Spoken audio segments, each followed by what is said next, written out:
boa noite, prezados, prezadas.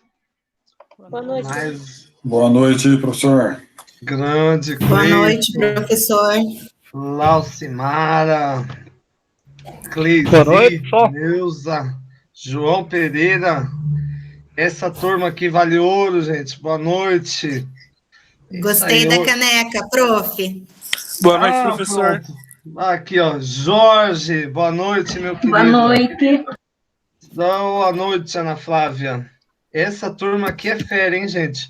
Essa aqui, 9/4/2021. Parece uma data de filme futurista, hein, gente? Nem parece que é um ano que a gente está vivendo. Enfim, mas nós estamos no futuro, gente. É isso aí. Saudade de vocês, gente. Me abandonaram no feriado de Páscoa. Fiquei aguardando vocês. Triste estou, gente. Santini, boa noite. Santini, a fofoca que viu o aniversário da pequenininha. Parabéns. Pequenininha nada, enorme, né? Vamos lá. Vamos lá. Não tem nem por onde começar. Pera aí. Tô operando, como diria o outro. Tô operando, Desiane. Fica tranquilo. Vamos lá. Elisane, boa noite. Linda paisagens. Boa noite, professor. Boa noite, turma. Tudo bem? Cordilheiras. Santini, como vai? Tudo bem? Tudo bem. E você? Quanto tempo? Ah, verdade. Renascido das cinzas. Você falou algo e eu não escutei. Santini, parabéns pelo aniversário da Santini Júnior. É verdade. A Santini Júnior 18. Santininha, parabéns, muito legal, muito legal. Saiu doida hoje, foi fazer a primeira tatuagem. Falei, tô ferrada. Tá brincando, já tá assim, velho. Que legal, Santini. Que legal. Botou com o braço lá sangrando. Olha, minha primeira tatuagem. Falei, que legal. Aí ganhou uma garrafinha de zoação, assim, né? Ganhou uma garrafinha de cachaça de uma amiga. Ó, que você vai tomar de agora em diante. Essa é a iniciação na vida adulta. Gostei. Você começou com cachaça, tatuagem. Muito bom, legal. Já começou bem. Mas ela parece muito contigo, hein? Extrema, uma semelhança assustadora até, de tão parecida. Parece sua irmã, na verdade. Ah, obrigada. Ela é realmente bem parecida. É um xerox, né? Muito parecido. Não precisa nem o DNA, Santini. Não precisa, é verdade. Obrigada. Vamos lá, legal. Bom, deixa eu compartilhar aqui com vocês a telinha.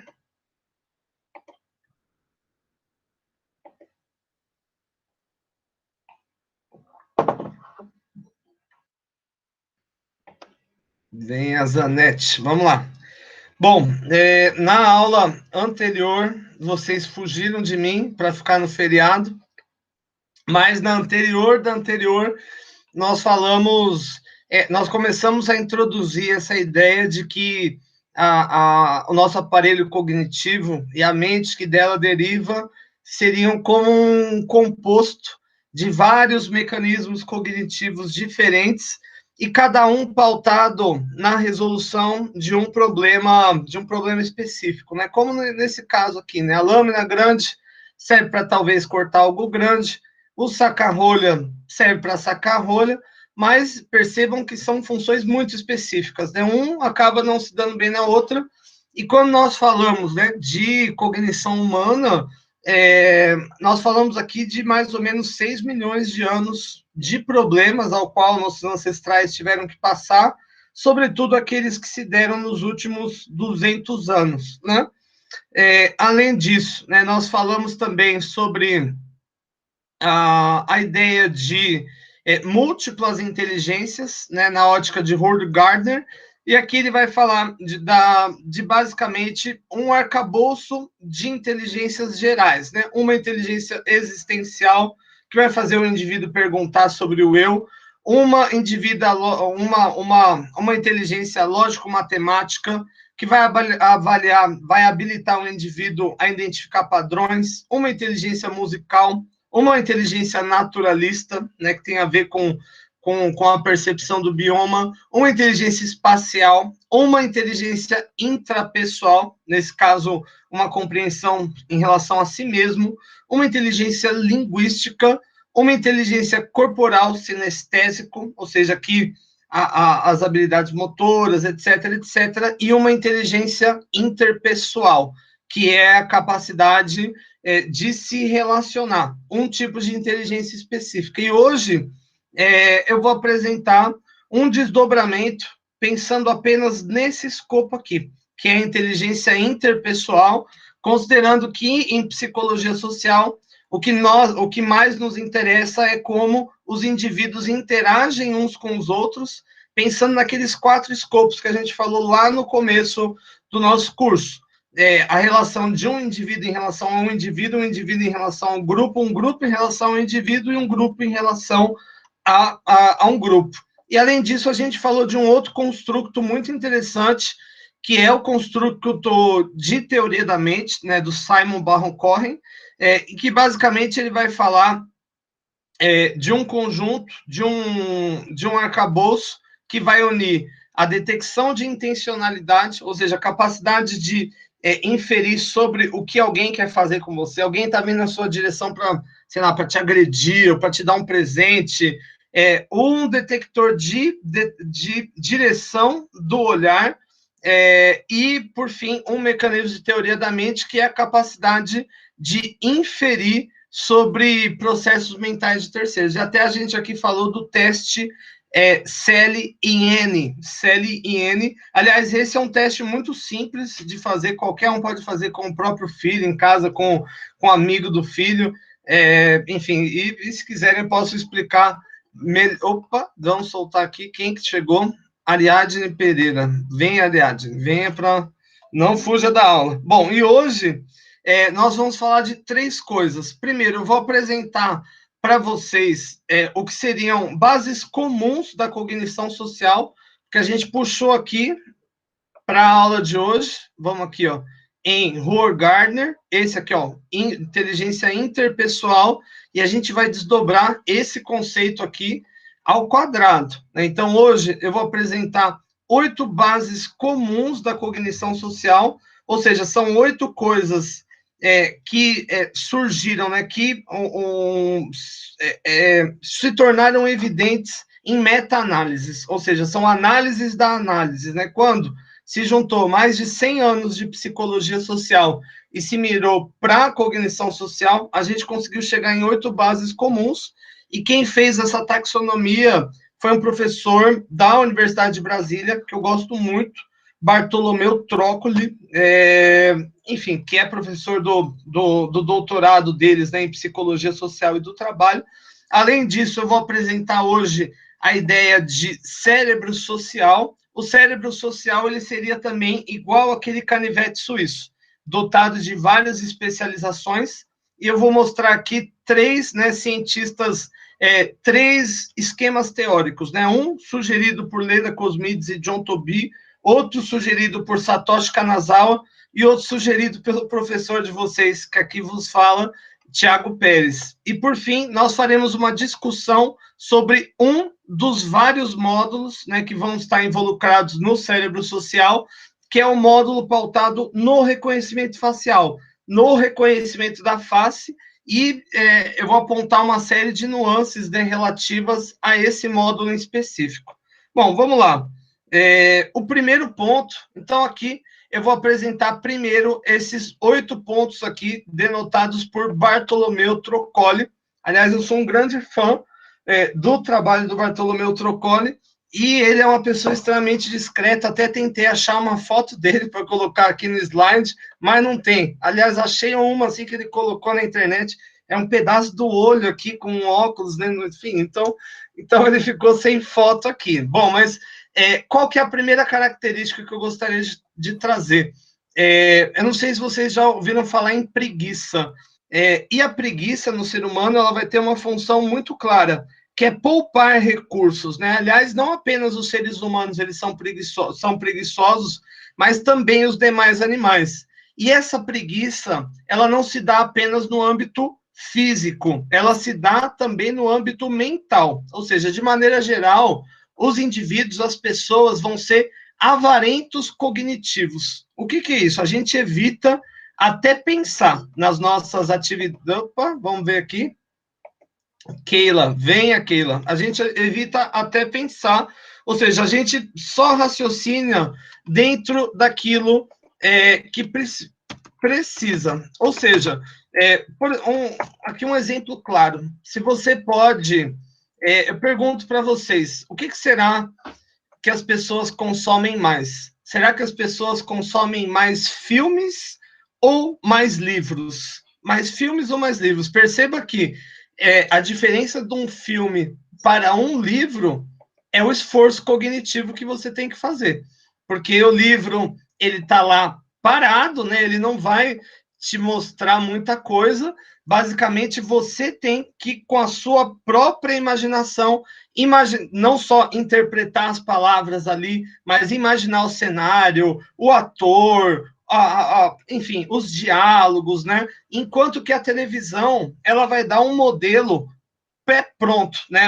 São imagens, né, muito realistas, um som muito realista.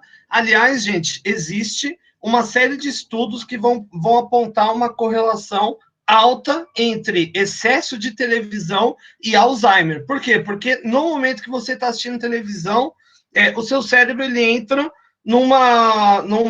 como que eu posso dizer? Numa vibração extremamente baixa, ou seja, ele não está trabalhando. Imagine um músculo, né, que está em repouso.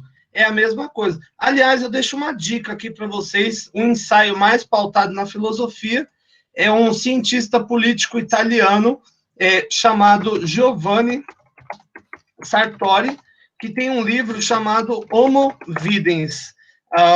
Homo Videns, cadê? Vamos ver aqui em português. Esse aqui, ó. É um livrozinho de bolso. Na verdade, apesar, né, de ser feito por um dos maiores cientistas políticos, é um dos maiores teóricos sociais do século XX, é um livro que não é feito para acadêmicos. É um livro aqui pensando, talvez, na dona de casa, no cidadão comum. O que ele propõe nesse estudo? Ele vai propor o seguinte, que existe uma grande diferença entre a sociedade antes da televisão e a sociedade depois da televisão. Primeiro, né, a televisão ela não tem nem 100 anos de existência, então ela não interferiu ainda no curso biológico evolutivo da nossa espécie. E sem a televisão, apenas com o livro, o indivíduo ele tem que fazer um esforço cognitivo muito maior e também contemplativo. E isso, de alguma forma, fomentava o senso crítico, de acordo com Giovanni Sartori, e também trazia consigo outras inteligências associadas. Enfim, claro que não foi a tecnologia que tornou os homens preguiçosos, mas como nós já temos uma inclinação à preguiça, inclusive do ponto de vista cognitivo, as tecnologias elas acabam nos direcionando para o caminho mais fácil. É aquela coisa, né? Quem aqui não tem um carro, por exemplo, e vai na panificadora, sendo que ela fica a 100 metros da sua casa? Você o faz, né? Como, por exemplo, em um zoológico, um leão, por exemplo. Eu adoro os animais, eu acho muito bonito, mas eu acho muito chato ir no zoológico porque o leão ele fica ali quieto, parado. E por que ele está quieto e parado? Porque não tem nenhuma ameaça, porque ele já comeu o que tinha que comer, porque ele não tem nem que cortejar, né, o parceiro do sexo oposto, porque já está ali, é o único que tem. Então, nesse caso, a inclinação é poupar energia. E os seres humanos, eles também são assim do ponto de vista cognitivo. Ou seja, nós evitamos raciocinar demais. Nós raciocinamos até onde é importante. Eu me lembro bem claramente da escola, quando um professor passava um livro para lermos, todos perguntavam, mas tem filme, né, para eu alugar a fita? Aliás, quando fala de alugar a fita, deixa eu ver a cara de vocês aqui. Alugar fita? Alugar fita? Meu Deus do céu. Que idade tem esse homem? Alugar. E tinha que rebobinar, porque senão vinha a multa, né, etc, etc. Então, avarentos cognitivos. 2, nós podemos dizer que os indivíduos, eles vão, nós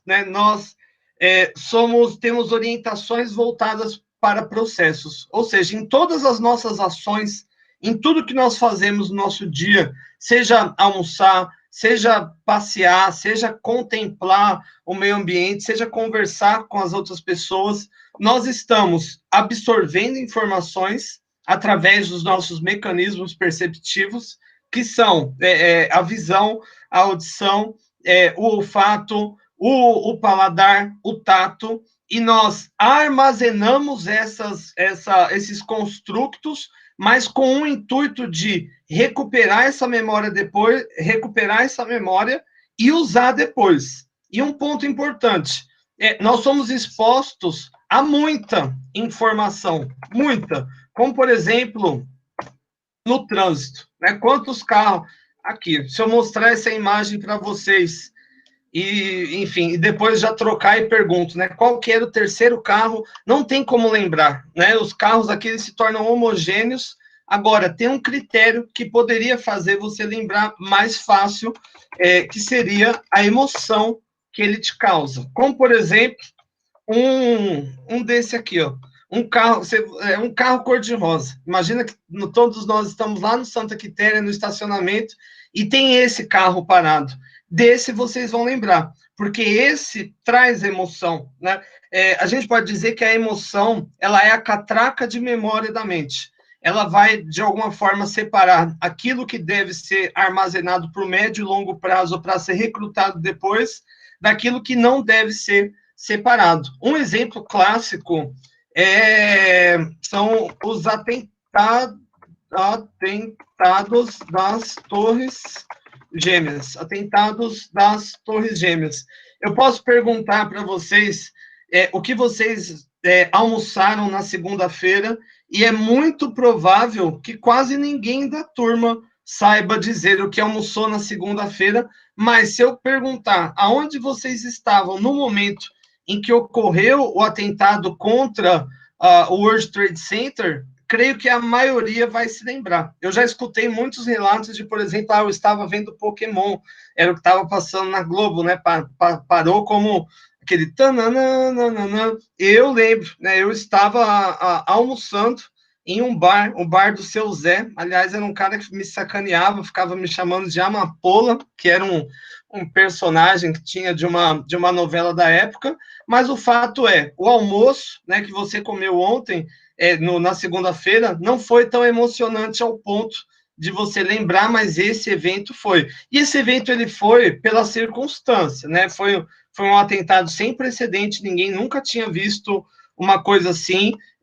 Não foi só 3 mil pessoas que morreram, mas foram 3.000 pessoas que morreram de imediato, Porque aqui não é apenas a questão do número, Por exemplo, hoje no Brasil morreu mais de 3 mil pessoas de Covid, e ninguém enfim, ficou emocionado com isso, mas pela conjuntura ao qual nós estamos envolvidos, pelo excesso de mortes, pela forma que se dá, e enfim, pelo prolongamento, da segunda onda, nós já, enfim, meio que normalizamos isso, e, consequentemente, acaba emocionando menos do que um atentado contra o World Trade Center, apesar de que o efeito em relação às vidas humanas são muito maior, relacionados à Covid, do que contra os atentados do World Trade Center. Perceba que aqui essa lógica, quando eu digo que os seres humanos eles são orientados para processos, e eles usam esses mecanismos que são modulados pela memória para adquirir informações e para usar essas informações depois, isso se dá, inclusive, principalmente em âmbito social. Eu vou dar um exemplo bobo aqui, como aquele programa da televisão Big Brother Brasil. Big Brother Brasil. O participante, João, teve o seu cabelo comparado com o de um Homo erectus, um homem primitivo, por um outro participante, não falou nada no momento e, enfim, armazenou essa informação social, e num outro momento ele abriu aquilo enfim, e utilizou, não digo que foi em prol dele, foi contra ele, mas utilizou aquela informação depois. Lembra, né, que na aula da anterior nós falamos de vários desafios, né, que nós tivemos que enfrentar enquanto humanidade, né, como fazer coligações, estabelecer laços, etc., etc., tudo isso foi fundamental para a nossa existência, e nós fazemos isso com base em fragmentos da realidade, né, que nós armazenamos para utilizar depois. Ou seja, nós não só somos uma esponja de informação, mas uma esponja de informação seletiva e que visa utilizar essas informações no futuro, a fim, evidentemente, de chegar a objetivos específicos. Então, aqui voltando, somos avarentos cognitivos, temos preguiça de pensar. 2, somos voltados para processos, ou seja, absorvemos informações, mas para usar essas informações um dia. 3, né, podemos nos classificar como agentes causais, ou seja, podemos considerar que nós somos, em parte, internamente impulsionados em direção aos nossos objetivos. Vou cortar aqui um pouquinho aqui a câmera, porque senão fico só vendo aquele slide chato. Isso quer dizer o seguinte, nós temos agendas internas, ou seja, desejos, vontades, que só são acessíveis a nós mesmos. William James, um psicólogo social importante do século XIX, ele falou que o ser humano é dividido em três eus. Haveria o eu material. O eu material é como você se plasma materialmente no mundo. Seria, por exemplo, a sua roupa, o seu corte de cabelo, e aliás, o do Cleiton é muito sofisticado. Eu vou fazer aqui um viking aqui ainda, gente. Vocês vão ver. Thiago Lord na Hagbrook. Enfim, né? Esse seria o meu eu material. Você teria um eu social, que são as habilidades de lidar com outras pessoas, e também os papéis que você exerce do ponto de vista social, o Thiago professor, o Thiago pai, e um outro eu que seria o seu eu psíquico. Sabe aquela vozinha que só você escuta, aquilo que só você sabe, né? Por exemplo, quem aqui não conviveu muito tempo com alguém, e esse alguém um dia disse assim, tipo, sabe que eu sempre quis ir para o Himalaia, né? E você é casado 10 anos com a pessoa e você não sabia que ela queria ir para o Himalaia, né? Isso é uma agenda interna, né? E todos nós, de alguma forma, fomentamos agendas internas que nem sempre são acessíveis para os demais. Por exemplo, o Cleiton, ele pode estar querendo, por exemplo, fazer uma tatuagem na cabeça e a esposa dele não sabe. Talvez até a Santini pequenininha queria fazer a tatuagem antes, mas a Santini grande não sabia. Enfim, são agendas internas, né? Como eu também, quando quis fazer minhas tatuagens, meus pais nem sonhavam também. Enfim, isso era a minha agenda interna, né? Rolando. Deixa eu cortar aqui para vocês.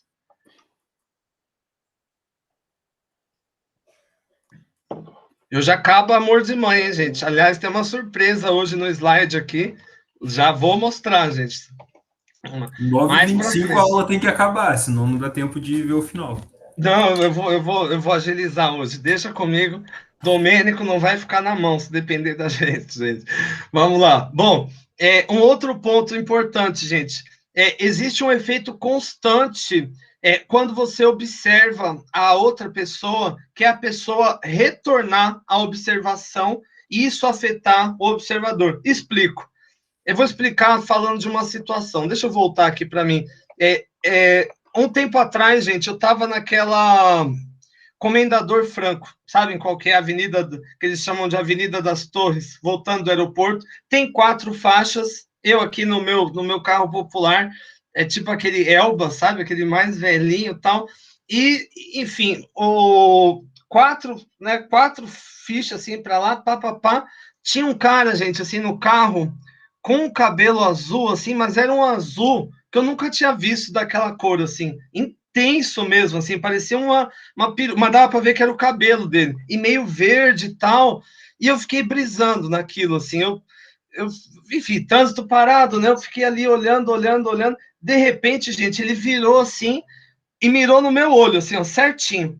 Só que isso passando dentro de várias janelas de carros diferentes, né? E aquilo me afetou na hora, tipo, droga, eu tenho que disfarçar que eu não estou olhando, né? Aí eu comecei a mexer no som, que eu nem tenho no carro, inclusive o som, eu comecei a mexer. Essa é a questão da relação entre observador e observado. Nós somos extremamente sensíveis ao contato de outros seres humanos. Nós conseguimos perceber tanto quando nós estamos sendo observados, da mesma forma que os outros percebem também a nossa observação, e isso afeta as nossas relações. É como sei lá, eu nunca fui nesses lugares, mas como numa balada, por exemplo, né? Tem lá a pessoa ali, você começa a dar uma olhada, a outra pessoa percebe também quando as coisas acontecem, os padrões comunicativos se criam a partir daí. Então, voltando, avarentes cognitivos, orientação para os processos, agentes causais, ou seja, nós temos agendas internas, percepção mútua, quando você observa alguém e ele percebe a observação, isso afeta o comportamento do observador. Além disso, a questão da centralidade do eu. Quando você observa uma situação como, sei lá, um show, por exemplo, em parte, é muito provável que você se imagine como sendo o protagonista daquela situação. Aliás, eu sempre conto que uma história muito engraçada, quando eu vim morar aqui em Curitiba, eu morava com outro colega, estudante, e um dia eu cheguei mais cedo em casa, tava um som bem alto, assim, sabe? E, enfim, eu tive que ver, deixa eu até cortar para ver a cara de vocês vendo isso, e eu tive que ver a cena deprimente desse meu colega, de cueca, fingindo que estava tocando uma guitarra no ar e cantando loucamente a música. Eu cheguei e fiquei parado, sei lá, ainda uns 5 minutos ainda, e ele, que susto, né? Com certeza ele estava se imaginando como sendo o artista, né? Praticamente aqui um Angus Young, saiu a sala inteira pulando ali de cueca, uma coisa, não recomendo para ninguém, enfim, mas aqui essa é uma questão que vai envolver uma série de construtos dentro da psicologia, como um que nós chamamos de neurônios espelhos. Neurônios espelho. Quando você vê, por exemplo, alguém se machucar e você sente de alguma forma aquela dor, é o seu cérebro de fato simulando aquela dor, né? Como, por exemplo, nesse exemplo aqui, né? O homem mostra a língua para o bebê e o bebê repete, né? O mostrar a língua, o cérebro dele percebe aquela ação, interpreta aquela ação, né? Se coloca como sendo da observação. Ou no caso do bocejo, né, o caso do biquinho, essa é a base, inclusive, do aprendizado, tanto do aprendizado motor, e acredito eu, essa é a minha opinião, como também do aprendizado social. Nós, né, quando entramos em contato com qualquer tipo de representação social, como um filme, uma narrativa que nos contam, uma história que a gente observa na nossa vida, de alguma forma a gente acaba se pondo no lugar, evidentemente que é um ponto que eu sempre discuto. Dificilmente você se põe no lugar de fato como outro. Você se põe no lugar como você mesmo, né? Bom, além disso, um outro ponto importante na psicologia, que é a teoria da mente, né? Na psicologia, na cognição humana, existe algo que a gente pode chamar de psicologia leiga. Ou seja, por que leiga, né? Por que a palavra leiga? As pessoas normais eu digo que não são iniciadas na psicologia, né? Que não são bacharéis em psicologia, as pessoas que a gente conhece, né? As minhas tias, enfim, as pessoas de forma geral, elas fazem inferência sobre os processos mentais umas das outras. Elas tentam o tempo todo entender o estado mental umas das outras, e essa é uma inclinação própria nossa, né? Por exemplo, eu chego aqui hoje meio cabisbaixo, e fico aqui hoje, gente, eu vim falar, vocês podem ficar pensando, né, caramba, acho que o professor Tiago teve um dia ruim, que o professor Tiago isso, não é uma inclinação normal, né, você vê ali o Eduardo, fala, eu acho que o Eduardo, eu não sei, eu acho que ele ganhou na loteria, que ele tá muito feliz hoje, né, sabe, você vê a Santina e fala, acho que ela tá brava, né, que a filha fez a tatuagem, enfim, apesar de nós não sabermos o que está acontecendo na mente um do outro, a gente fica tentando supor o tempo todo as nossas ações. Como, por exemplo, em uma entrevista de emprego. Você está lá conversando com a pessoa e você fala uma coisa, ela faz uma cara ali meio feia, você muda o discurso, ou você tenta ser agradável demais e tenta imaginar o que ele está pensando. Isso se dá numa constante, né? Em todas as nossas ações, em maior ou menor medida, nós estamos aqui buscando interpretar o que está acontecendo na mente de terceiros, mesmo que a gente não saiba, né? Além disso, um outro ponto importante, por via de regra, os agentes sociais são dotados de uma ordem pragmática entre pensamento e ação, ou seja, diferente do que seria reagir apenas a um estímulo, nós conseguimos fazer planos de curto, de médio e de longo prazo e transformar os nossos pensamentos em ações. Explico.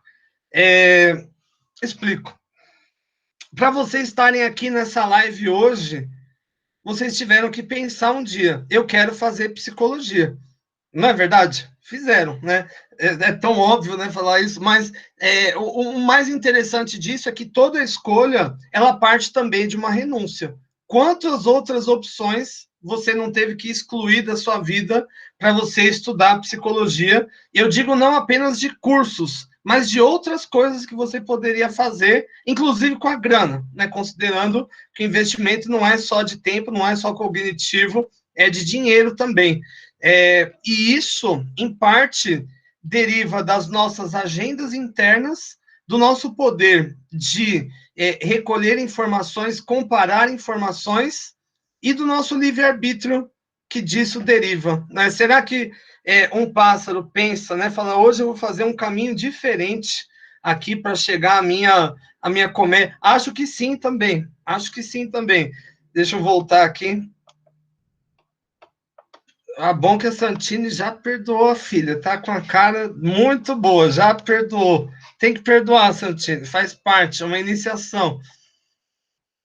Bom, e por fim, acho que o ponto mais simples e talvez o mais relevante, todos esses processos que eu falei aqui, a avareza cognitiva, ou seja, de ter preguiça de pensar, essa questão de ser orientado por processos, ou seja, estar sempre recolhendo informação para usar depois essa informação, o fato de você ter uma agenda interna, o fato de a percepção do outro afetar, né, em um efeito simbiótico, o fato de você sempre se colocar numa centralidade de eu, né, afinal, todos nós, né, enquanto atores sociais, né, nos vemos no centro, né, dos palcos.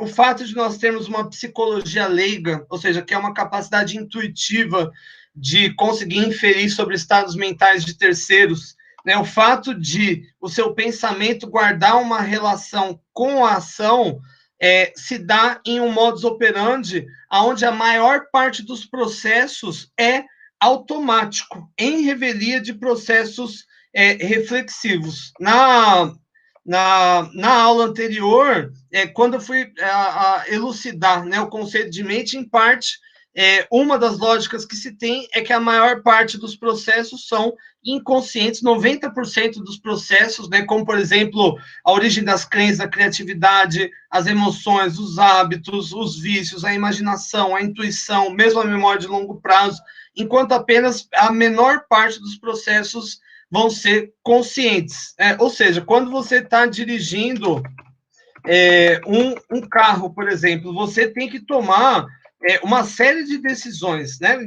Então você, sei lá, você mensura, sua mente está mensurando a velocidade, está fazendo cálculos de comparação, qual que é a melhor rota, mas você não fica necessariamente refletindo conscientemente sobre essas coisas. Você tem apenas a resposta, né? Você tem apenas o substrato dessa relação. E também no dia a dia, né? Quando você tem interação com dois S é ótimo. Quando você está interagindo com outras pessoas, você pode até refletir sobre suas ações, tentar controlar, mas a maior parte do substrato delas vai se dar em nível inconsciente, em nível automático, né? Então, em suma, aqui resumindo todos os processos, preguiça de pensar, orientação para os processos, ou seja, todas as informações que você coleta, principalmente aquelas que são gravadas no longo prazo, né, selecionadas pela emoção, elas vão ser recrutadas um dia, agentes causais, agenda interna, percepção mútua, o outro, né, o observado vai interferir no observador, a centralidade do palco, a psicologia leiga, a relação entre pensamento e ação e a automatização dos processos. Essas seriam as 8 características básicas aqui traçadas por Troccoli. Bom, mas todas essas características, elas vão derivar da ação do nosso aparelho cognitivo, do nosso aparelho neural, e como, né, são modos operantes muito complexos, nós vamos ter, então, uma modularidade dentro desse cérebro social para lidar com esses desafios. Eu vou apresentar aqui 3 modelos, na verdade, para chegar ao último. O primeiro modelo de cérebro social vai ser, na verdade, um modelo de inteligência geral. Ele vai ser fomentado por Leda Cosmides, uma psicóloga social, John Tobey, o marido dela, um antropólogo físico, e que vai falar sobre 6 tipos de inteligência. Eu não vou me prolongar muito em explicar todos esses tipos agora, porque eles vão ser palco, né, da aula seguinte, mas só para a gente entender do que a gente está falando. Então, eles vão dizer que a inteligência geral vai derivar, primeiro, de uma teoria da mente, que é aquele construto que eu expliquei na aula anterior do Simon Baron-Cohen em relação a capacidade de inferir sobre processos mentais de terceiros, ou seja, a psicologia leiga. Além disso, um módulo de reconhecimento facial. O rosto, né, como eu vou discutir aqui brevemente com vocês hoje, vai exercer um papel protagonista central nas interações humanas, e nós somos agentes especializados em reconhecer rostos, reconhecer padrões de rostos. Além disso, nós temos algo que seria um módulo de detecção de trapaça. Eu creio que vocês já devem ter ouvido mentiras na vida e já devem ter desconfiado dessas mentiras. A capacidade de desconfiar, né, a capacidade de alguma forma, diagnosticar como se fosse um polígrafo interno, né, uma intuição dizendo que o indivíduo ele está faltando com a verdade. Além disso, haveria um módulo também especializado na inteligência romântica.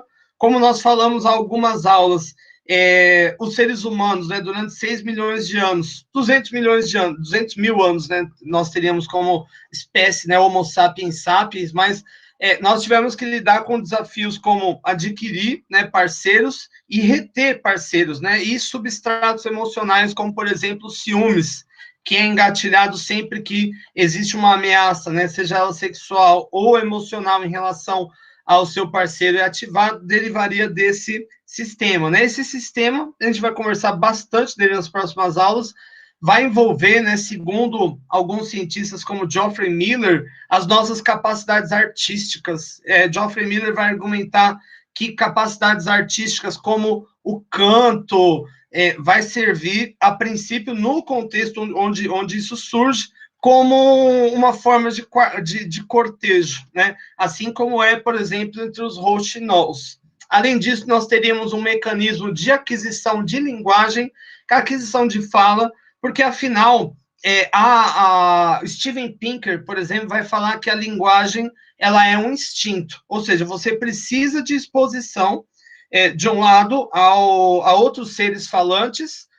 Contudo, você não precisa de um ensino formal, né? Basta uma breve exposição que o indivíduo ele vai absorver por si só, diferente de outras cognições, como, por exemplo, dirigir um carro, né? Que isso sim demandaria um ensino formal, ou seja, haveria aqui no nosso cérebro uma seletividade entre separar, né, o que é um estímulo relacionado à linguagem e o que não é. Por exemplo, você tem cachorro latindo e gente falando. Né? O cérebro vai falar, opa, gente falando é mais importante.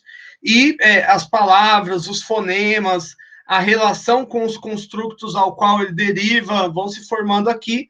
E, por fim, o módulo de atenção parental. Né? Pensando que um outro desafio muito relevante é o cuidado com a prole. Né? Como eu disse em aulas anteriores, a espécie humana vai ter a infância mais longa dentre todos os outros mamíferos, ou seja, durante muito tempo, as crianças são ultra dependentes dos mais velhos. Enfim, se não há nenhum tipo de inclinação ao cuidado, né, parental dos mais novos, nós nem existiríamos como espécie. Bom, como nada, né, se cria, tudo se copia, né, como diria muita gente, né, dentre eles o meu querido vô Lázaro, né, meu avô Lázaro Moraes. Enfim, depois disso, pouco tempo depois de promulgado esse modelo por Leda Cosmides e John Tobey, o Satoshi Kanazawa, que é um psicólogo social que eu admiro muito, ele chegou até a ser cancelado pela internet. Um dia a gente conversa sobre essa questão. O Satoshi Kanazawa hoje é professor na Inglaterra do London School of the Political Science. Ele vai avançar nesse mesmo modelo da Leda Cosmides e do John Tobey, mas ele vai, na verdade, puxar a inteligência geral como mais um tipo de inteligência. O que seria inteligência geral? E a gente vai conversar sobre isso mais para frente, mas seria a capacidade de inovar para resolver novos problemas. Por exemplo, você é empregado em uma nova atividade, ou ainda você se depara com um animal perigoso que você nunca viu. Enfim, a criatividade que você involucra para criar inovações. O que é inovação? Não é exatamente você criar algo novo, mas você dá funcionalidade nova para as ferramentas já existentes. Isso derivaria da inteligência geral. E, por fim, gente, como nada se cria, tudo se copia. Pouco tempo depois que o Satoshi Kanazawa promulgou o modelo dele, 10 anos, eu revisei na minha tese de doutorado o modelo dele e adicionei mais um modelo que vai ser o módulo de punição. Os seres humanos, eles são bons, eles interagem entre si, mas tem algo que fala muito forte entre seres humanos, que é a vingança e a vontade de punir outros seres humanos. Eu posso, enfim, talvez vocês não queiram falar, mas todos nós, em vários momentos da vida, já sentimos vontade de punir outras pessoas. Nós somos extremamente sensíveis em relação a injustiças, sensíveis em relação ao trato relacionado aos mais frágeis, e mesmo, né, as pessoas dignas, né, dotadas, né, dos valores mais nobres, já sentiu vontade de punir alguém.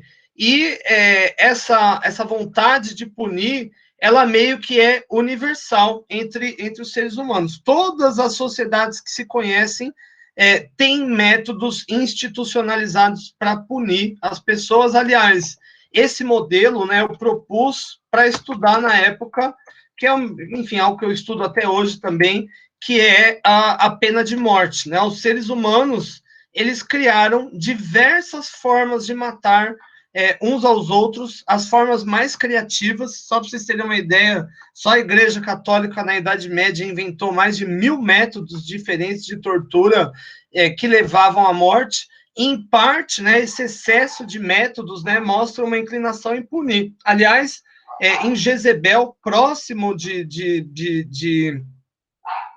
Jezebel, próximo de Nazaré, acharam um sítio arqueológico de mais de 60 mil anos, com mais de 40, enfim, cadáveres que foram mortos com requintes de violência, que foram amarrados, que foram torturados, enfim, isso indica, de alguma forma, uma inclinação dos seres humanos a punir. Mas, enfim, apresentado, né, os modelos, ao longo das próximas aulas, nós vamos falar de todos eles, né, vamos voltar na teoria da mente, a detecção de trapaça, a inteligência romântica, a aquisição de linguagem, a atenção parental, a punição. Vou deixar esse por último, sendo que, enfim, esse é o qual eu sou mais especialista, e hoje nós vamos falar do módulo de reconhecimento facial. E para falar sobre isso, eu começo com uma surpresa, perguntando para a turma, quem sabe, né, quem aqui quer ganhar um ponto na média e sabe o que representa essa imagem? Opa! É o bolo de aniversário da Lourdes, com a foto de todos os filhos dela, menos o Danilo, porque o Danilo não tinha... Menos Domênico. Menos Domênico. Porque vocês estão vendo que tá Sandro aqui, né? E Sandro não é mais filho de Lourdes. Mas né? Nessa época o Sandro, ela achava que o Sandro era o Danilo. Que demais, gente. Que demais. Eu quero um bolo desse de aniversário, gente. Que demais. Deixa eu voltar aqui para vocês e perguntar uma coisa. Mas eu pergunto, gente, como vocês reconheceram tão fácil que tinha Sandro na foto, que tinha Dona Lourdes, que tinha Rian, que tinha Magno? Como vocês reconheceram tão fácil? Não faço a mínima ideia de quem são, professor. Não reconheci nenhum. A novelinha é muito boa, professor. O Jorge, eu tenho um amigo que é igualzinho o Jorge também. Ele vê todas as coisas, você pergunta, não sei do que você está falando, né? Aí você pega ele de canto de olho ali. Agora, vou falar uma coisa, gente.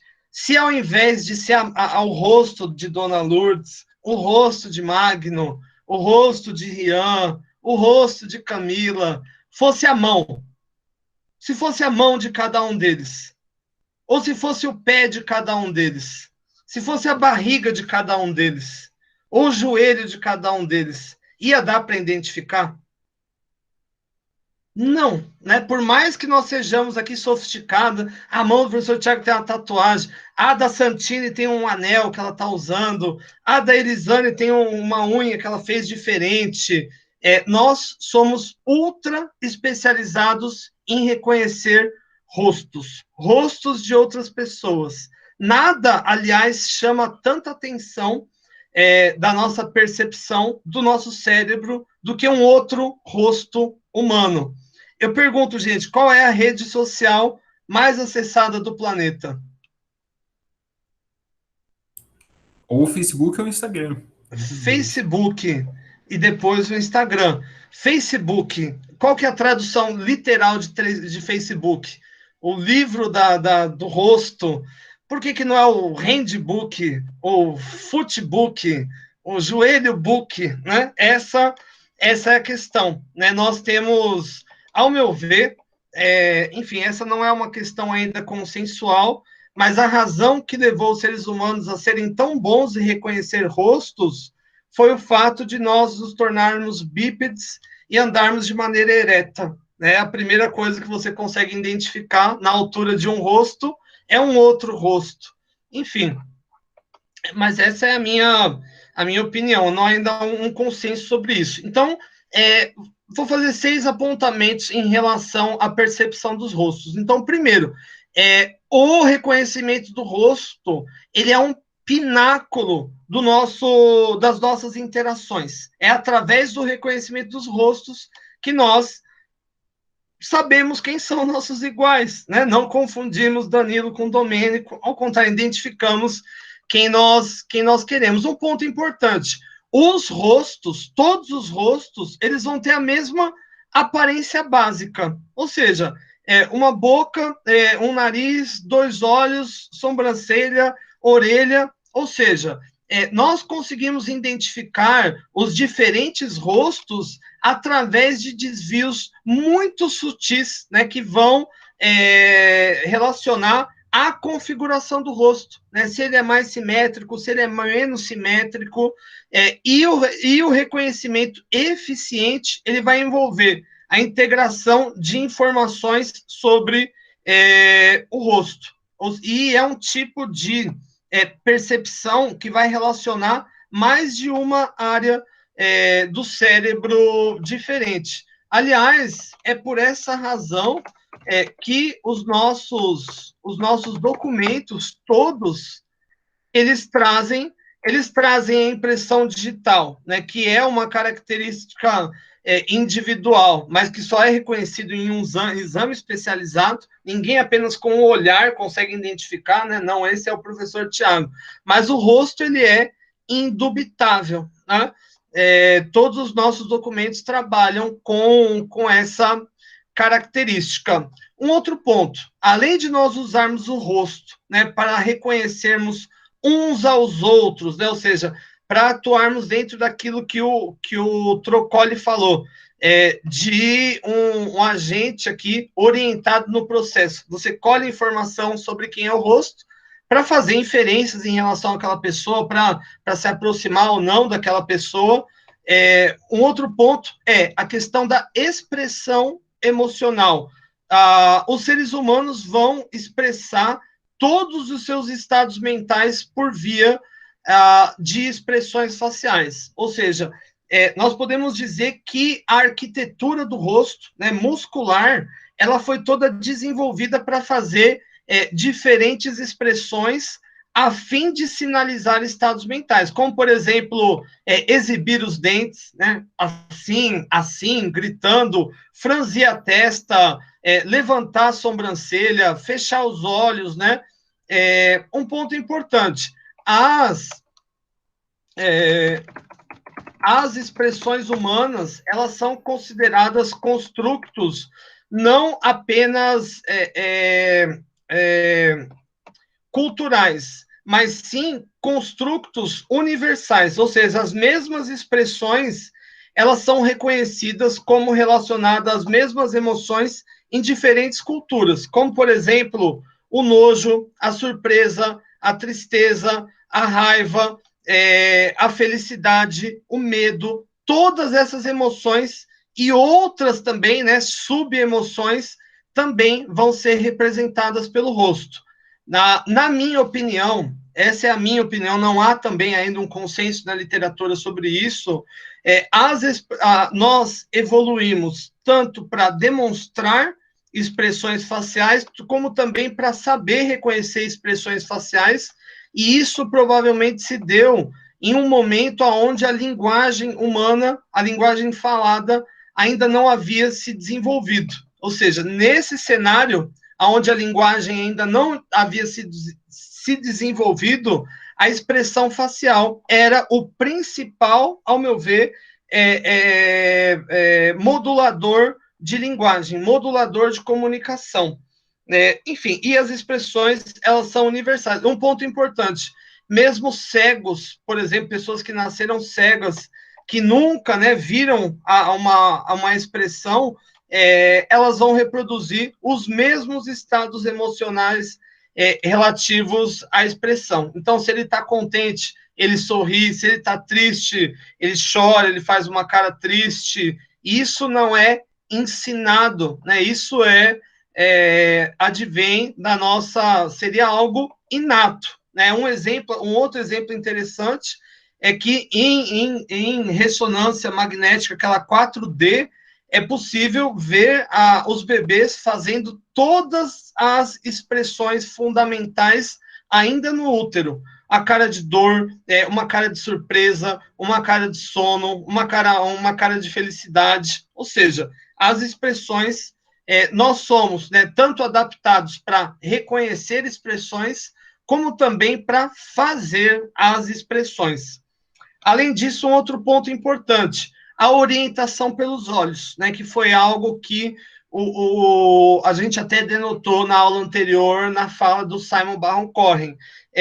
Nós temos uma detecção, nós conseguimos detectar a direção do olhar das pessoas com base no contraste. Porque a parte branca do olho humano, esclerótica, ela é muito mais branca, muito mais visível do que a dos demais primatas. E isso faz com que nós consigamos enxergar mais facilmente para onde a parte preta está direcionada. Vamos ver se tem uma comparação aqui. Eye, human and ape. Vamos ver aqui, ó. Aqui, ó. Aqui uma comparação perfeita. Ó, então, vejam. Aqui o olho é de um... Esse aqui eu acho que não é chimpanzé. É um olho de um bonobo. Perceba que a parte esclerótica é muito mais escura que a do olho humano. E, consequentemente, você consegue ver para onde o olho humano está mirando mais fácil, né, do que um outro primata que vai ter a parte escura do olho. Aliás, aquele...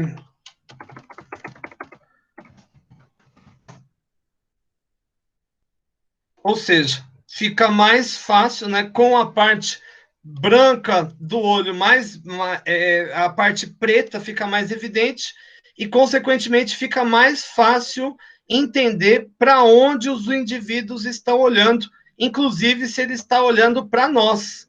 Por exemplo, aqui... então, vamos lá. Identidade é pelo rosto que a gente reconhece. Importante dizer, nível de curiosidade, outros animais que tiveram bastante contato com os seres humanos no processo evolutivo também conseguem reconhecer rostos humanos, como, por exemplo, cães, gatos, cavalos, elefantes. Aliás, o elefante é interessante, que ele consegue reconhecer, de acordo com a literatura, mais de 200 rostos humanos e, pasme, gente, ele se lembra praticamente para sempre dos rostos. Há relatos da literatura, por exemplo, de pessoas que encontraram o mesmo elefante 40 anos depois e foram reconhecidas, né? Pessoas que, por exemplo, forneceram ajuda a elefantes que estavam machucados. Aliás, eu não vou lembrar aqui o nome do pesquisador, mas ele trabalhou com a Jenny Goebel. Ele disse que, em uma pesquisa de campo, ele encontrou um elefante machucado, ajudou o elefante, enfim, e depois, 40 anos depois, ele estava numa situação de perigo, com felinos em volta dele, e o elefante apareceu, salvou ele e reconheceu, né? Ele abaixou em sinal de reverência, né, de submissão, né, deitou, né, expondo a barriga, né, que é uma posição que o mamífero só fica quando ele se sente extremamente seguro, ou seja, é um reconhecimento, né, uma série de estudos mostram que esse reconhecimento ele se dá também pelo reconhecimento facial, enfim, que ele consegue vislumbrar características importantes. Além disso, então, além de servir de identidade, como forma de expressar emoções, como também meio para direcionar ações, né? Vendo para onde o indivíduo está olhando, o rosto, ele é o principal pivô da seleção sexual, né? Quando nós falamos aqui de atratividade, de química, o principal canal se dá pela observação do rosto. E os rostos, por sua vez, eles vão ter alguns aspectos, né, que vão fazer ele ser considerado atraente. Dentre eles, a simetria. Se nós dividirmos, né, o rosto, né, de um lado aqui tal, e espelharmos, quanto mais um lado se parecer com o outro, mais atraente esse rosto é. Além disso, né, no caso de rostos femininos, por exemplo, alguns pontos, né, vão ser destacados, né, por exemplo, pela maquiagem. A questão do batom no lábio dá uma ideia que tem muita circulação sanguínea, né?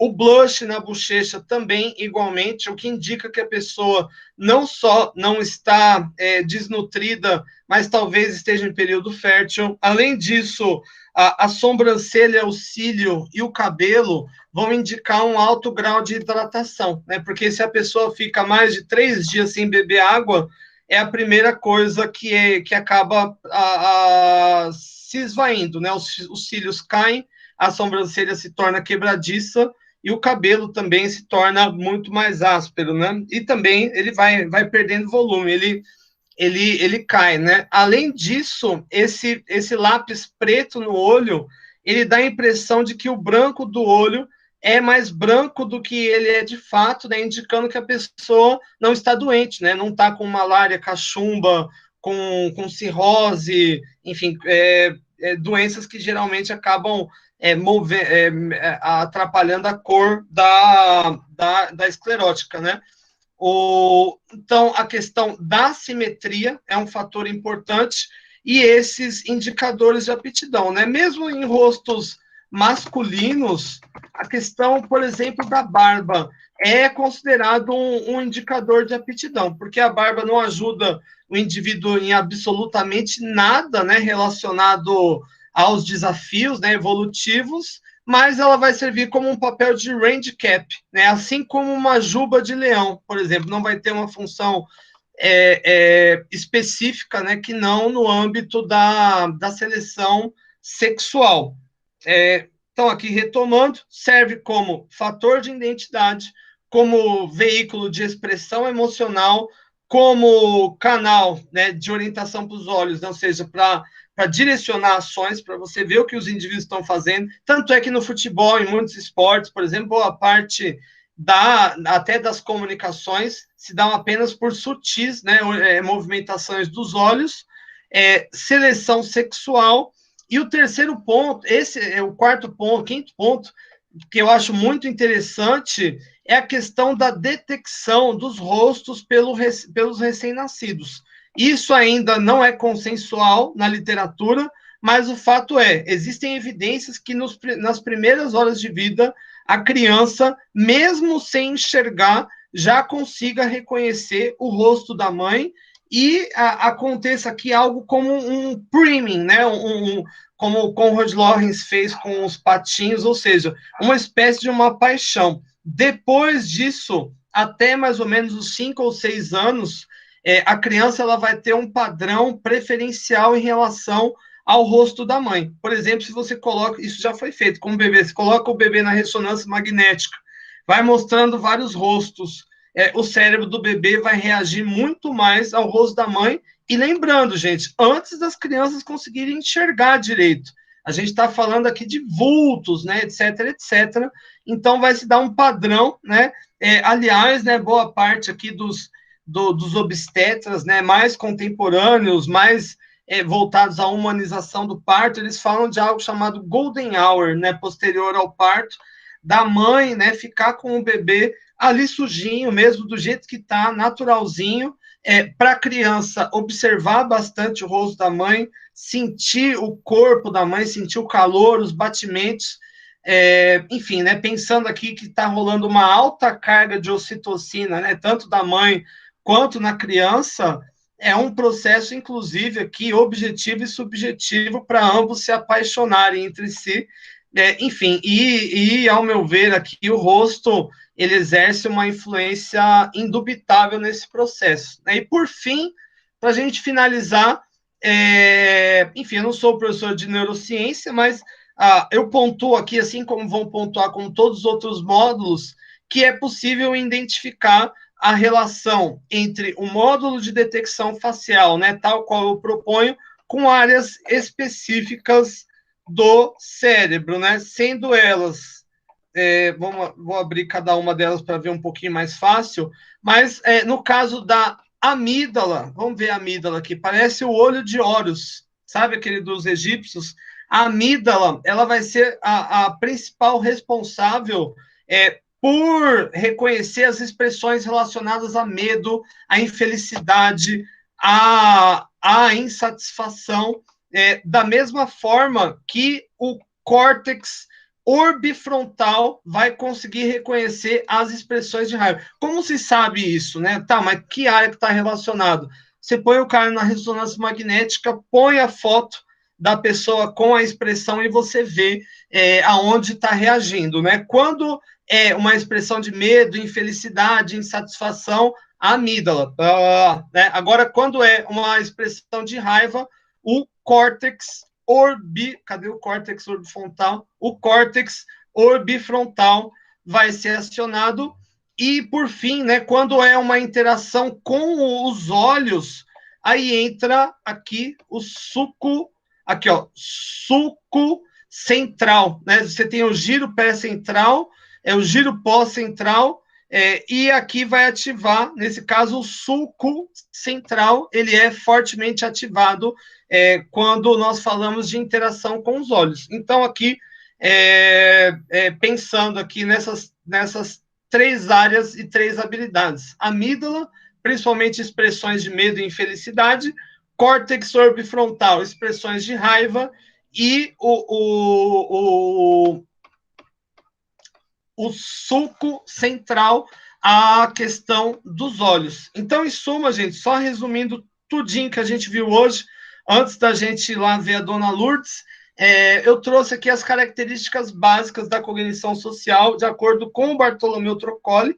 O que ele fez? Na verdade, ele pegou 100 anos de estudo em psicologia social e denotou ali os fatores que se saíam comuns, né, o que a gente chama de meta-análise. E, em geral, nessas análises mostraram que as pessoas têm preguiça de pensar, são avarentes cognitivos, vão buscar sempre o caminho mais curto, o atalho, ou seja, se dá para ler o livro, se dá para ver o filme, né? Para que você vai ler o livro? Segundo, né, nós somos orientados para processos, todas as informações objetivas e subjetivas que nós coletamos ao longo da vida, nós utilizamos na vida, seja informações imediatas, né, como uma forma que a pessoa te tratou, seja uma expressão que você aprende, né? Além disso, nós temos agendas internas que só nós conhecemos. A percepção do outro vai afetar a nossa percepção em qualquer situação que você vislumbra, né, que você imagina. Em parte, nós nos imaginamos no centro desse palco, como foi o meu terrível amigo de cueca dançando AC/DC pela sala. Além disso, né, todos nós, mesmo, né, não psicólogos, acabamos sendo psicólogos leigos, ou seja, leitores de mente. Nós, né, com as nossas habilidades cognitivas, tentamos imaginar o que está passando na mente de terceiros. A nossa ação tende a se relacionar ao nosso pensamento, e a maioria desses processos aqui involucrados, eles são automáticos, né, em revelia de perspectivas reflexivas. Falamos aqui de 3 players de autores, né? Primeiro, 2 monstros, né? Pessoas aqui incríveis, né? Leda Cosmides de John Tobey. Segundo, outro gigante, Satoshi Kanazawa. Enfim, e eu aqui mais, acho que oportunista, enfim, na situação aqui. Mas o fato né? Aqui eu cheguei ao modelo de 8 mecanismos cognitivos voltados ao cérebro social. A inteligência geral, que a gente vai falar sobre isso, que é a capacidade de resolver problemas novos. O módulo de reconhecimento facial, que a gente falou bastante, vou retomar aqui. A teoria da mente, do Simon Baron Cohen. A detecção de trapaça, a inteligência romântica, a inteligência de linguagem e o módulo de atenção parental. Quando nós falamos do papel do rosto, essa foto aqui explica tudo. E se fosse mão de Dona Lourdes? Jorge reconheceu, mas fingiu que não reconheceu, né? E se fosse pé de Lourdes, se fosse joelho de Rian, né? Se fosse, sei lá, né, o ombro de Camila, não ia dar para reconhecer. Nós reconhecemos porque é o rosto, né? E nós somos especializados nisso. Se fossem rostos de cachorro, nós conseguiríamos ver exatamente a diferença um do outro, de papagaio, de pombo, enfim. É aí que está, né? Porque os nossos rostos, eles são iguais, basicamente iguais. O que diferencia um rosto do outro são pequenas nuances, né? E nós somos especializados em ver essas pequenas nuances. Além disso, nós usamos o rosto para nos comunicarmos emocionalmente, e esse é o nível talvez mais eficiente de comunicação humana. E, enfim, nós inclusive até simulamos, né, as expressões. Nossa, eu estou assustado, meu Deus. Além disso, a orientação pelos olhos, como a parte branca, né, do nosso olho é mais branca que dos demais primatas, fica mais fácil ver para onde os indivíduos estão olhando, e nós utilizamos isso para fazer inferências no dia a dia. A questão da seleção sexual, ou seja, o principal critério de atratividade entre humanos é ainda o rosto, né? E existem aqui fatores como, por exemplo, a simetria, e aqui a literatura vai falar, por exemplo, que no âmbito da seleção sexual vão haver rostos de pessoas de ambos os gêneros, né? Do gênero masculino e feminino vão preferir para médio prazo, né? Como, por exemplo, rostos com cicatrizes. Existem estudos que dizem que as pessoas querem para o curto prazo, mas não acham interessante para o longo prazo. Enfim, aqui existem muitas questões involucradas, muito, né, da atratividade vai se dar em razão de singularidades culturais, mas outras questões como a simetria, por exemplo, acabam por ser universais. A questão da relação do bebê também com o rosto da mãe é muito interessante.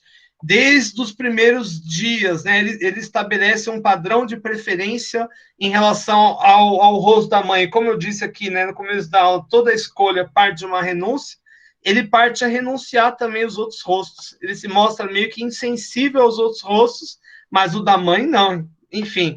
E, por fim, eu apontei aqui áreas que estariam relacionadas a esse mecanismo, né? A amígdala, as expressões de medo, a infelicidade. A amígdala é, né, no geral, aqui um modulador de emoções. O córtex pré-frontal, as expressões de raiva.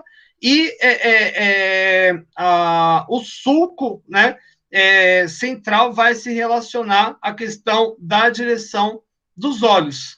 Gente, eu vou deixar uma dica aqui cinematográfica para vocês. Algo que vai, acho que, conversar com muito do que a gente viu aqui, mas aplicado a um contexto, que é um documentário chamado Marked, um documentário sobre o uso de escarnificações faciais em regiões tribais da Nigéria. A Nigéria é um país muito pequeno, né, menor que o estado do Paraná, e aonde o novo e o velho convivem, né? Você tem áreas urbanas com áreas tribais. E é muito empregado ainda a prática da escarnificação. Vamos por aqui, ó, Marked, da documentário, Caramba, documentário.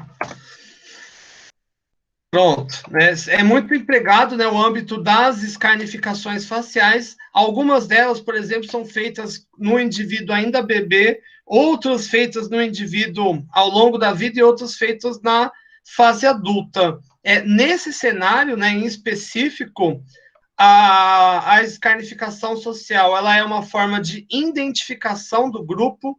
Famílias específicas têm marcas específicas e usam para se reconhecer essas marcas no rosto. Além disso, elas são uma expressão religiosa. Muitos grupos usam isso como forma de magia. Alguns grupos, por exemplo, acreditam que as marcas faciais evitam a pessoa de ficar doente, criam um contato mais forte com o sobrenatural e também como uma forma de embelezamento, tal qual as tatuagens, né, no nosso contexto. Enfim, eu gostei muito desse documentário porque ele primeiro, esse documentarista aqui, o Nadine Ibrahim, ele tem uma sensibilidade, assim, imensa, assim, nossa, eu senti um lance muito forte, sabe? É um documentário de 20 minutos, que vale muito mais do que essa aula inteira do que eu dei, talvez todas essas aulas, né, mostrando, porque é muito fácil, né, como eu disse no começo da aula, você se pôr no lugar do outro como você, mas é difícil você se pôr no lugar do outro como outro, e esse documentário propõe isso, né, você se pôr no lugar do outro como outro, para entender a representação social que o indivíduo tem com o próprio rosto. E aqui é interessante que, apesar deles viverem em regiões tribais, a globalização está chegando, né? A globalização é as ideias, os valores, as percepções, e muitos, por exemplo, estão indo trabalhar na cidade grande e estão sofrendo preconceito, né? Porque não aceitam, não entendem, tal.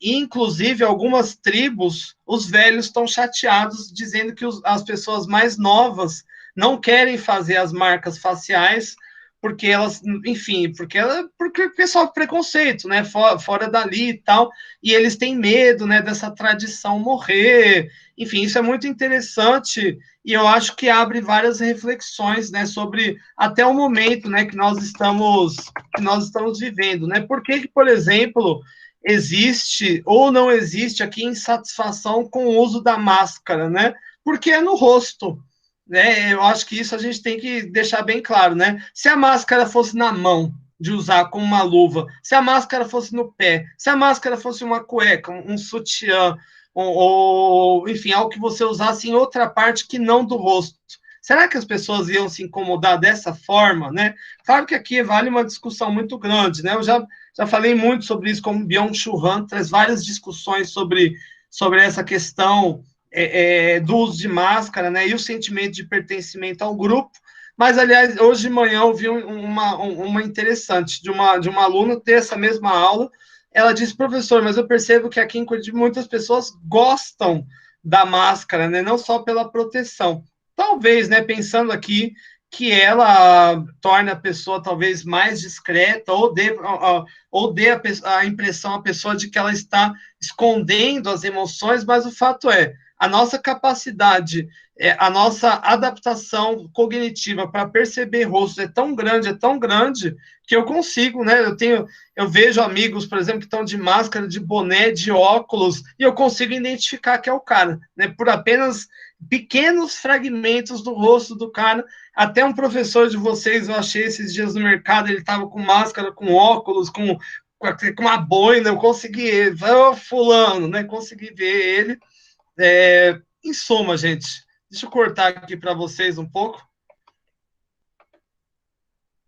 Falei muito hoje, hein, gente? Pelo amor, deixei a água inteira aqui, não tomei nada, com a boca seca. Eu tenho um comentário para fazer. Manda bala, Eduardo. O primeiro é sobre... novela hoje, hein, Eduardo? Não, relaxa. Não vou tá, ficar beleza. até 8h20, não. Até 9h20, não. Primeiro é sobre a questão da máscara. Sim. Porque eu acho que tem essa questão de a máscara tão por rosto, etc. Mas existe uma questão muito forte também da discussão ideológica que tem por trás da máscara, né? Sim. Existia essa questão ideológica, uma questão ideológica semelhante, na França e o banimento dos hijabs e niqabs e burcas e etc. Enfim, aqueles véus que cobrem o rosto e tudo mais. Novamente, existia ali um fator ideológico muito forte que pegava, né? Tipo, o governo queria tirar a população não muçulmana, parte era a favor de que fosse proibido, parte era a favor de que não fosse, e a população muçulmana em si, obviamente, eles eram bastante resistentes sobre essa questão. Não todos, né? A população muçulmana que utilizava. Inclusive, eles têm uma burca que é burca biquíni, acho que chama burkini. É o burkini. É o burkini. Sim, é maior sucesso na França isso aí, Eduardo. Só que na França foi proibido o burkini. Sim. Então as mulheres muçulmanas que aderiam ao burkini, elas não podiam mais ir na praia, não podiam mais ir na piscina por causa do burkini. Isso é uma questão também de discussão ideológica. Foi legal lembrar do burkini, hein? Essa foi boa. E outra coisa é sobre quando você comentou a questão do documentário lá do marketing lá, eu não vi ainda, anotei aqui para ver. Eu fiquei pensando um pouco, e talvez pareça um pouco esdrúxulo o exemplo que eu vou dar, e talvez eu tenha perdido um pouco o ponto, mas eu acho que não. Hoje em dia, as pessoas estão com uma tendência de cirurgia plástica para ficar melhor em foto. Então, tipo assim, claro. É uma questão muito forte também de socialização, né? Tipo, a blogueira que não tem a bichectomia, ela vai ser um pouco mais excluída. Do que a blogueira que tem um nome, como que chama um processo? Harmonização facial. Harmonização facial. Harmonização. E nem sempre dá certo, hein, gente?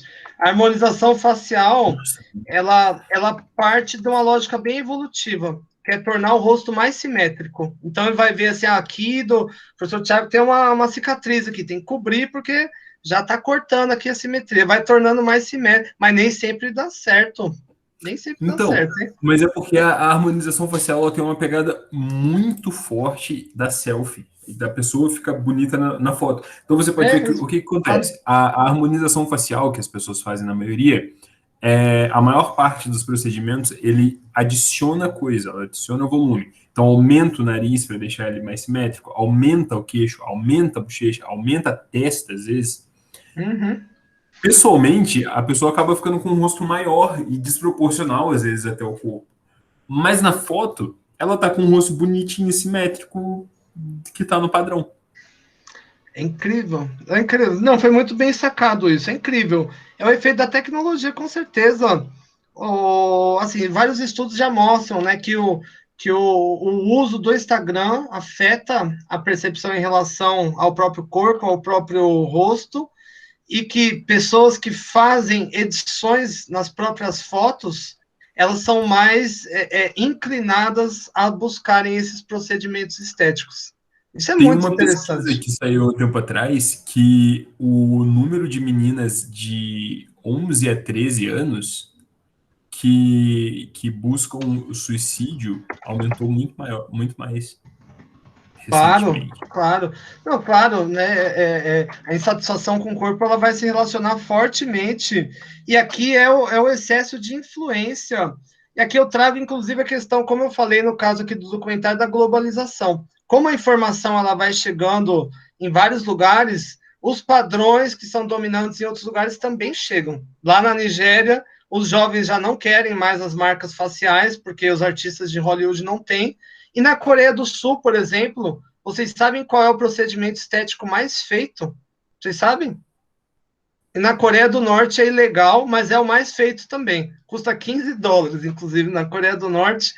É a ocidentalização do olho. Então, é uma cirurgia para o olho não ficar puxado, para ele ficar mais aberto e a pessoa parecer mais ocidental do que oriental.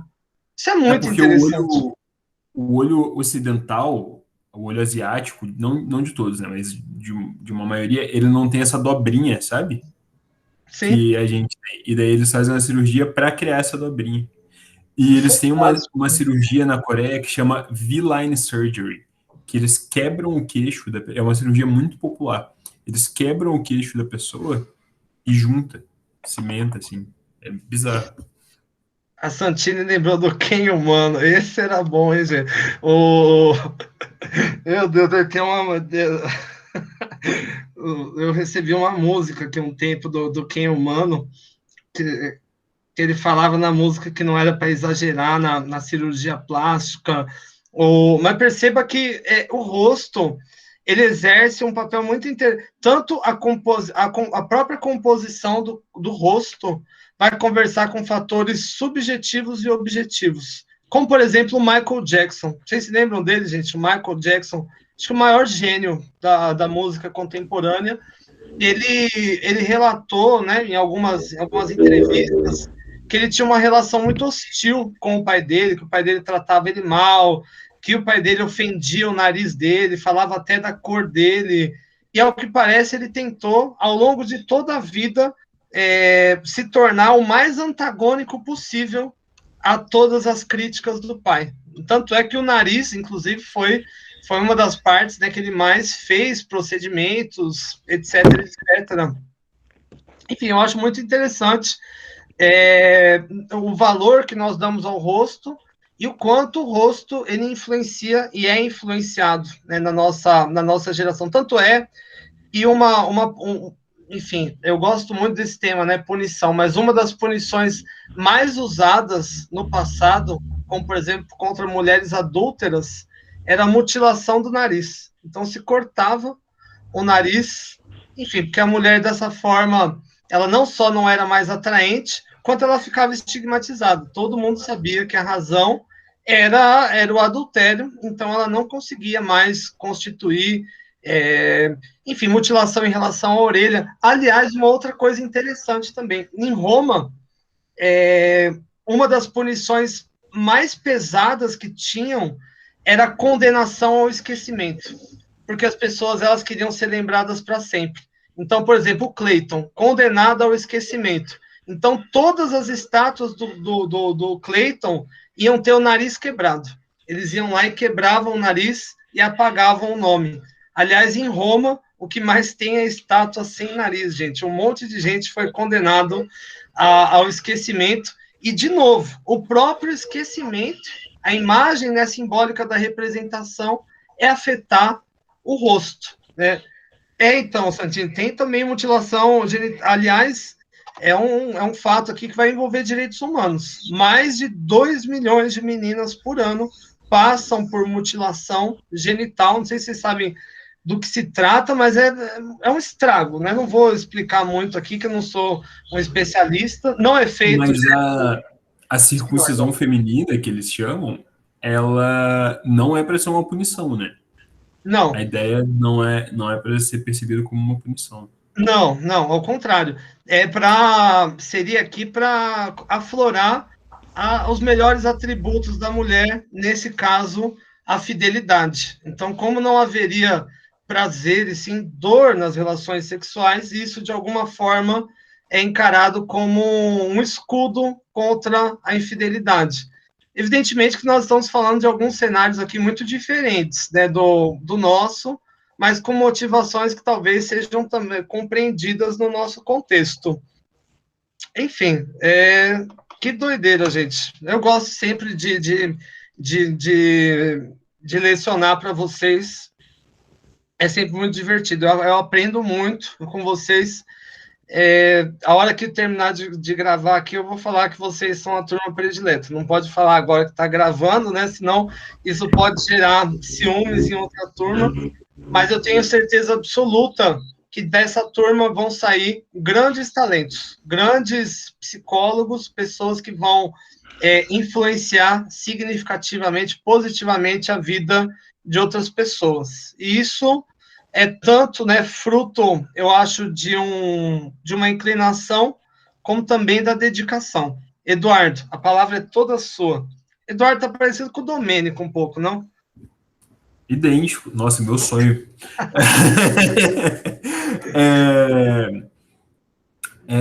Eu estou numa semana que eu estou vendo muita coisa sobre Coreia do Norte. Eu gosto muito. Entrei numa fase e comecei a ver testemunhos, documentários sobre a Coreia do Norte, esses rapidinhos de YouTube. Na Coreia do Norte, o padrão de beleza masculino é do líder deles. É do líder deles. Tipo, é o padrão de beleza estética. Tipo, é uma parada que eles olham aquele homem e eles pensam, caralho, que homem gostoso. Sabe assim? Tipo... E vocês, será que todos sabem de quem que é? Eu vou compartilhar a tela aqui, depois mostrando o Kim Jong. Ele não é um homem bonito. E, tipo, é uma parada, assim, meio absurda da gente pensar. E tem uma outra coisa também. Eu vi um vídeo de uma menina da Coreia do Norte comparando padrões de beleza da Coreia do Norte com o da Coreia do Sul. E daí ela comenta que na Coreia do Norte eles acham bonito mulheres com o rosto mais redondo. Sim. Também. Sim. É uma questão diferente, assim, pra gente. Ó, esse para quem não conhece, esse é o padrão máximo de sex appeal da norte-coreana Kim Jong-un. Mas é que assim, né? É muito difícil entender, a Coreia do Norte. Eu estudo há muitos anos. É um regime político que faz parte da vida das pessoas. As pessoas respiram o regime político.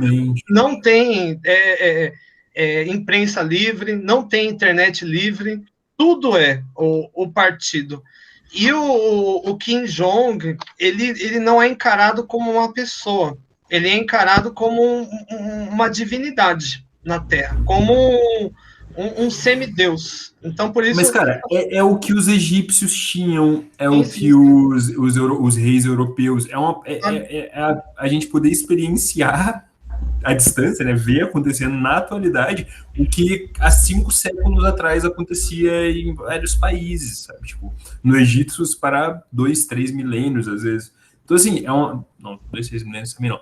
Mas, enfim, é uma questão absurda, assim, né? Tipo... E é exatamente o que você falou. Eles acreditam que o cara é uma divindade, ao ponto de que eles acreditam que ele lê a mente das pessoas, e que se você pensar uma coisa negativa dele, ele vai te matar. Sim, tipo, sim. Imagina você crescer com esse medo. Tipo, eles acreditam que os ratos e os pássaros conversam com o imperador, então se você falar alguma coisa, eles podem ouvir e contar para ele. Tipo, as pessoas simplesmente não conseguem se movimentar contra ele porque elas têm uma mistura de amor, idolatria e medo. Muito grande. O cara claro. Mas essa é a fórmula perfeita de todos os líderes autocráticos do passado e também do presente. Todos trazem assim uma ideia do que o Nietzsche chamava de o grande homem do passado, ou seja, de que esse grande homem do presente vai levar a gente para de volta para algo que sempre foi bom, né? Como para um Éden, para uma modernidade.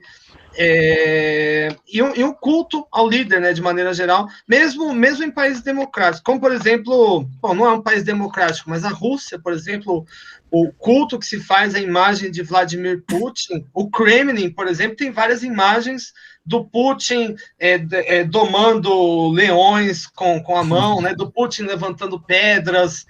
Uma reverência ao homem, né, a pessoa. E o rosto, né, exerce um papel fundamental, né, o rosto de toda parte. Isso que você falou também, Eduardo, eu acho muito interessante também, da ideia que é a própria ideia de Deus, né, a ideia de onipotência e onipresença, ou seja, aquele que tudo sabe e tudo vê.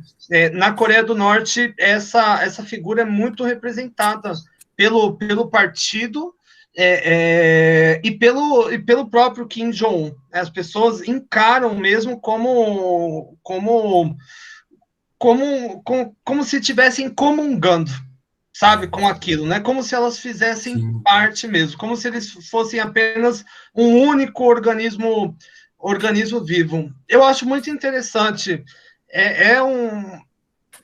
Enfim, um dia ainda vou lá, se bem que eu tenho medo de me trancar em um, sei lá, um calabouço, principalmente por eu estar falando isso agora, né? Eles querem aumentar o turismo na Coreia do Norte, então é só Sim, porque, evidentemente, né, as pessoas vão atrair dólares, né? Um norte-coreano ganha, em média, $40 por mês.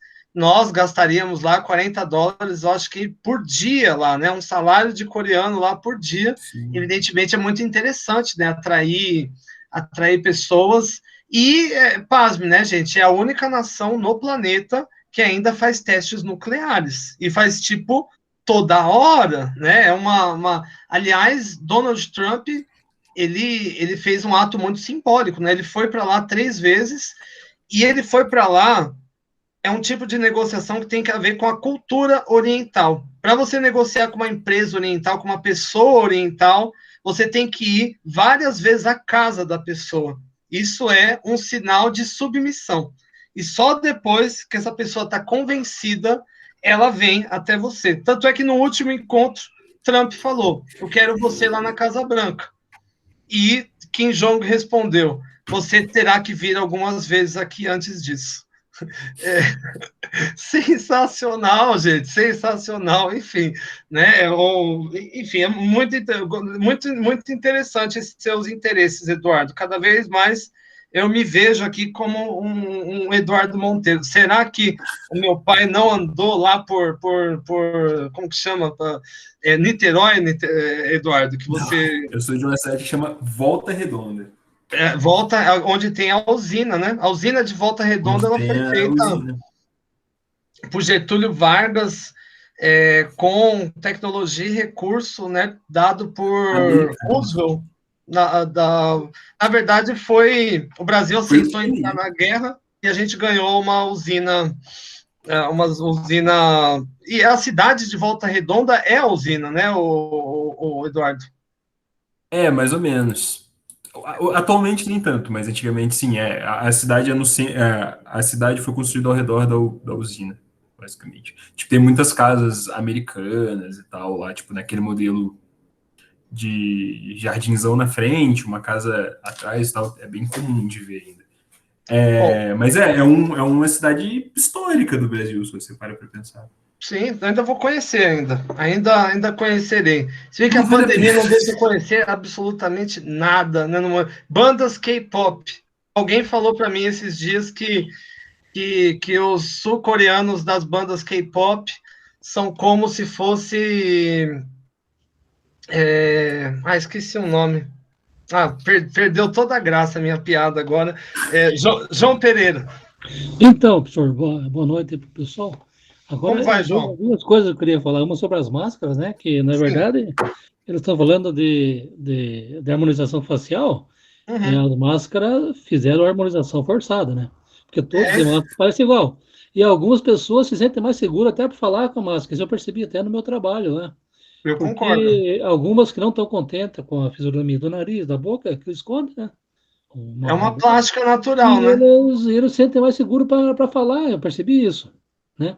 E a outra era estava falando sobre o presidente americano que veio, diz as más línguas, que o presidente Truman veio aqui na Amazônia inaugurar um negócio ali no tempo do presidente Dutra. É Aí possível. o Dutra falou para o assessor dele, mas eu não falo nada em inglês, como é que eu faço e tal? O cara falou, não, você só imita o que você ouviu do Truman, você imita, a mesma coisa. Aí chegou o Truman, how do you do, Dutra? O presidente Dutra, how true, Truman? Meu Deus. É meio fraquinho, né, senhor? Mas tá bom, até que foi boa essa, foi boa. Bom, quando o Roosevelt ele veio no Brasil, aliás, ele veio pedir mesmo pro Getúlio Vargas, porque ele estava deficiente até. Ele disfarçaram ali, mas ele nem estava andando. Ele veio para pedir mesmo um posicionamento. O Getúlio Vargas era mais alinhado com Hitler e Mussolini do que com os Estados Unidos, mas a hora que viu que o eixo do mal ia cair, aí alinhou os interesses aqui com os Estados Unidos. É muito interessante. Tem um colega meu, gente, que é professor aqui na Federal, Denison de Oliveira, que ele tem 2 livros, um livro chamado Os Soldados Brasileiros de Hitler e outro, Os Soldados Alemães de Vargas, que mostram que, na Segunda Guerra Mundial, brasileiros lutaram junto com a SS nazista contra o Brasil e alemães lutaram no exército brasileiro contra a Alemanha nazista. Isso é muito interessante, né? Mostrando aqui que a guerra ela é, antes de tudo, incoerente e coloca irmãos contra irmãos, né? Independente da onde eles estejam, e geralmente por interesses escusos que fogem à vontade até dos próprios participantes. Enfim, a guerra é uma constante, né? Já consumiu mais de 3 bilhões de vidas humanas e não parece que ela vai deixar de existir, pelo menos no curto prazo. É interessante, uma instituição muito interessante, as guerras. Gente, tá me coçando a vontade de ver novela, de ver o final do Jornal Nacional. Eu vou interromper aqui a gravação e eu vou ler brevemente com vocês a questão